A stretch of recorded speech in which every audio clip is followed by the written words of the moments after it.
Today's episode is going to be a comparison episode. We're going to talk about two rigs that are essentially the same purpose. Finesse style baits, small size, and ultimately it's going to be a competition between the two. So, as you guys know if you watch my channel, this is my go-to. This is my confidence bait. This is my favorite style of fishing. Wacky rig with a rattlesnake worm. Well, I've been competing a lot in Massachusetts. I've been fishing with a lot of different guys, and everybody has started catching fish, or has been catching fish, on the Ned rig. Now this one right here is a power Ned from Gambler. So it has a weed guard. It's much like a Jigs weed guard, but downsized into a Ned profile. So I'm not going full Ned with the open hook and all of that. I'm not going with the EWG Ned because I haven't had a ton of success with those.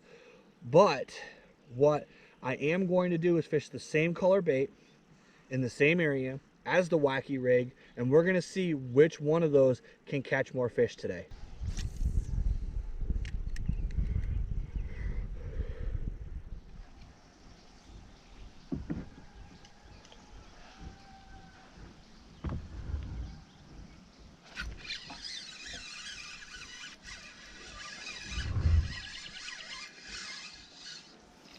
Ooh, bluegill.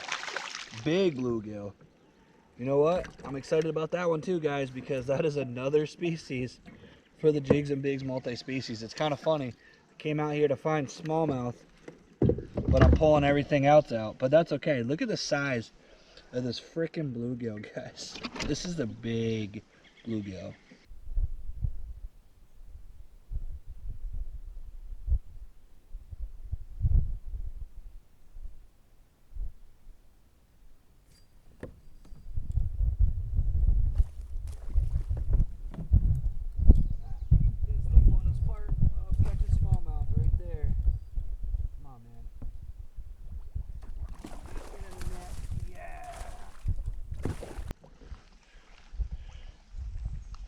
That right there, guys, on the Gambler Power Ned, awesome fish catch. I'm gonna get my measuring board out, get him documented.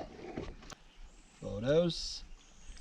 Now these guys you have to be really careful with. These smallmouth love to jump off the board. So if you guys ever do a tournament where you need to take pictures of smallmouth, as you guys can see, those smallmouth love to escape. So you got to hold them tight and always put your net up on the edge, because this guy is absolutely going to try to escape as soon as I get him down. I don't know what it is about it, but they just love trying to jump off the board.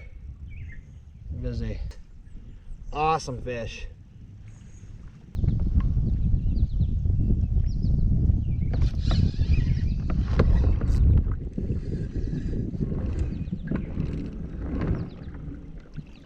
Is that a big rock bass? Jesus. That's another big rock bass. I thought that was a smallmouth. Apparently the Wacky rig is my multi-species bait. That's a big rock bass.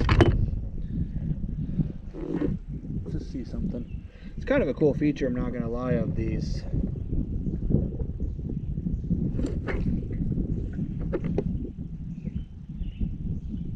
Oh, he's almost 10. I should probably put him on a board.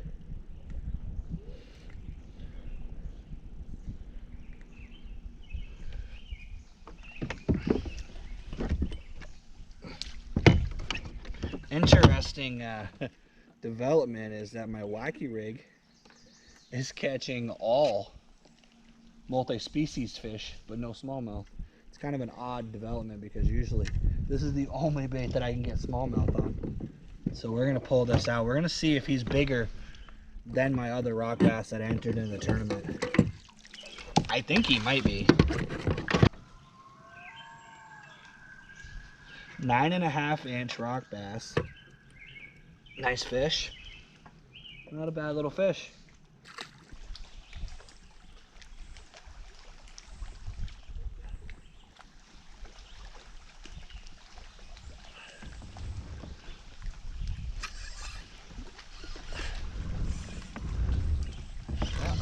my smallie.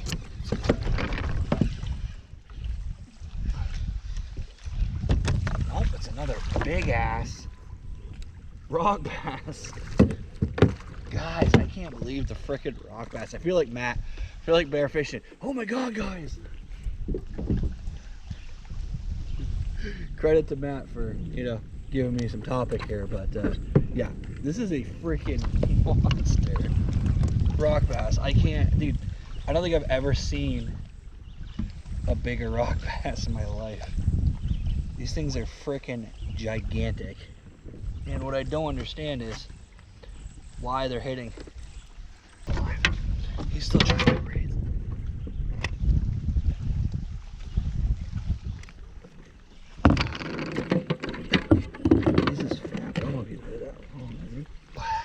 That was a fun fish catch. What's really cool is it was on a bait that I make. So this is a newt. It's from Do It Molds. I actually have my own mold. I make my own colors. It's actually one I made this week specifically for this challenge. So it was a really cool bait to catch a fish on. And the reason why I like that bait and the reason why I'm using that bait here is because there is actually a bunch of little lizard things that live around here, and they swim up to the surface and they eat, and then they basically, hold on, GoPro, stop recording. You know, it's just a rock bass, people say, but you know, that really bothered me for a second. That rock bass went belly up and he looked like he was in distress. So I ended up going back over to him and reviving him. And that's something that I think more fishermen need to do, anglers, whatever the term you want to use. If you harm a fish when you caught it, go and check on it. Try to revive it. He was floating on his side. I thought for sure I'd killed him, but I went over, scooped him back up in the net, revived him a little bit, got him to start taking some breaths, got him upright, and he swam away. And that's something, guys, that I think more anglers need to do. Too many times guys would have just been like, that's just a rock bass, who cares, there's 100 of them, no big deal, and just let it go. That's not how I roll. It's not how I am. This is a conservation thing. And yeah, I know it would have been food for snapping turtle or whatever, but my goal is not to catch and then kill fish. My goal is to catch fish, release them, let them grow, let them become a bigger fish that I can catch next time. You know, conserve this resource. So just be aware of that, guys. When you get a fish, handle it with care. Understand it's a living creature, because sometimes I think guys just, I don't know, they just don't show humanity towards the fish that they catch. So off my soapbox, that was a 10-inch rock bass, which is going to be huge, because the last time I think I had like a 10 1/4, and that held me throughout the entire tournament in first place for rock bass. So that's why I've been taking the time to measure it. And that was actually on a really cool bait. So that was on a newt. I make this actually out of my mold from Do It Molds. The reason I started using those is because there is a lot of those types of creatures in this body of water. I've actually seen little lizards swim up to the surface, eat bugs, and then swim back down. So something to keep in mind is, you know, the term match the hatch doesn't have to apply to bait fish. It could apply to non-bait fish. It could be lizards, it could be snakes, it could be insects, dragonflies, things like that. That actually is what these fish are eating. So if you find something that is common that you're just seeing all over the place, try throwing on a bait that mimics that. So I picked this orange color because it kind of matches a salamander color. It kind of matches the color of these fish. That kind of matches the color of these lizards that are swimming around. And honestly, first or second cast, I had a fish on. So it's something that it's definitely worth taking a look at. It's definitely something to think about when you're trying to find what bait's going to work. Sometimes it's not imitating a panfish. Sometimes it's not imitating anything that you would think, a lizard or something like that. Sometimes is a secret to catch more fish. All right, well, that's the end of the video right there. Sorry about the abrupt outro. I ended up pedaling around, and the storm started to kind of roll in, and I started hearing thunder, so I decided to just vacate the body of water just to be safe. Come to find out, it was a false alarm. The thunder was way off in the distance, and it's not going to be storming. But I ended up getting off the water a little earlier than I planned, but ultimately it's okay because I'm heading to go get a new GoPro, go out to dinner with the wife, and it's been an awesome day. But I caught a lot of fish. The overall results were pretty obvious. The Ned rig destroyed compared to the wacky rig. I think I caught maybe 2 of the fish on the wacky rig and none of the bass. So, and managed to only pull the 2 bass, the largemouth and smallmouth, but you know, that's okay. The goal was just to try to see if I could figure out how to fish the Ned rig. I actually learned a lot. I learned a little bit about the technique of it. So that's very exciting for me because now I have that knowledge. I'm going to end the video right here because I got about a 45-minute drive back to the house. Got to change my clothes, go to dinner. Going to get me some Texas Roadhouse. I'm excited. I want to thank you guys for coming along with me. If you haven't already, hit that like, hit that subscribe, and as always, let's get out there and catch more fish.